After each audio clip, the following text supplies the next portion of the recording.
একদিন এক ব্যক্তি কবরস্থানের পাশ দিয়ে যাচ্ছিলেন। হঠাৎ তিনি দেখতে পেলেন একটি কুকুর কবরের উপর বসে চিৎকার করছে। তিনি এই ঘটনাটি প্রায় কয়েকদিন যাবত দেখলেন। অতএব তিনি একদিন সেই ঘটনাটি গ্রামের লোকদেরকে বললেন। তখন গ্রামের লোকেরা বলল, চলো আমরা এই ঘটনাটি তার পরিবারের কাছে বলি, যদি তারা অনুমতি দেয় তাহলে আমরা কবর খুঁড়ে দেখব। অতঃপর ওই ব্যক্তির বড় ভাই কবর খোঁড়ার অনুমতি দিল। তারপর গ্রামের সকলেই গিয়ে কবর খুঁড়ল।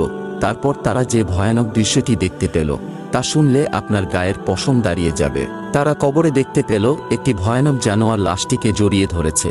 তারপর গ্রামের লোকেরা মৃত ব্যক্তির বড় ভাইকে জিজ্ঞেস করল, সে কি এমন গুনাহ করেছে যার কারণে তার কবরে এত ভয়ানক আযাব হচ্ছে? তারপর তার বড় ভাই বলল, সে নামাজ পড়ত না, মদ পান করত। আল্লাহ তাআলা আমাদের সবাইকে কবরের আযাব থেকে রক্ষা করুন, আমিন।